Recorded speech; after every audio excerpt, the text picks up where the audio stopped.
और बड़ी खबर मगरबी बंगाल से, जहां मुबैना टीचर भर्ती घोटाला मामला सामने आया। आपको बता दें कि घोटाला मामले में अर्पिता मुखर्जी की अर्जी पर फैसला महफूज रखा गया। अर्पिता मुखर्जी ने जमानत की अर्जी दी थी। ईडी ने किया है अर्पिता मुखर्जी के रिमांड का मुतालबा। मामले की कई जावियों से तफ्तीश ईडी करना बाकी है, ईडी ने कहा है। तो इस वक्त की बड़ी खबर आपको बता दें, मगरबी बंगाल से जुड़ी हुई बड़ी खबर है, जहां मुबैना टीचर भर्ती घोटाला मामले में अर्पिता मुखर्जी की अर्जी पर फैसला महफूज रखा गया है।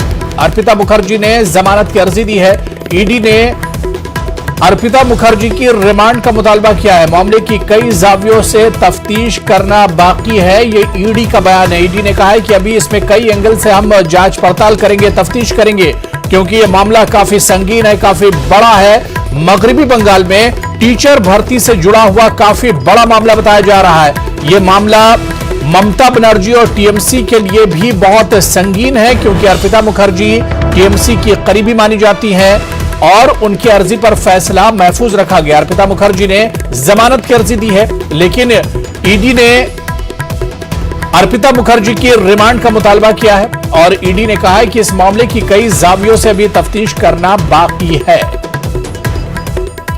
तो ईडी ने अर्पिता मुखर्जी के रिमांड का मुतालबा किया है। इस वक्त की बड़ी खबर मगरबी बंगाल से जुड़ी हुई है, जहां ईडी ने कहा है कि इस पूरे मामले की कई जावियों से जांच करना बाकी है।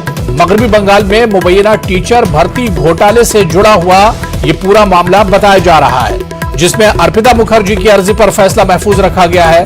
अर्पिता मुखर्जी ममता बनर्जी की काबीना के एक वजीर की करीबी बताई जाती हैं और तस्वीरें भी कुछ देर पहले की। मगरबी बंगाल में मुबैना टीचर भर्ती घोटाले से पूरा मामला जुड़ा हुआ है, जहां पर अर्पिता मुखर्जी की अर्जी पर फैसला महफूज रखा गया है। अर्पिता मुखर्जी ने जमानत की अर्जी दी थी, लेकिन ईडी ने कहा है कि अभी कई जावियों से इस पूरे मामले की छानबीन होनी है। इस वजह से अभी अर्पिता मुखर्जी से मजीद पूछताछ की जाएगी।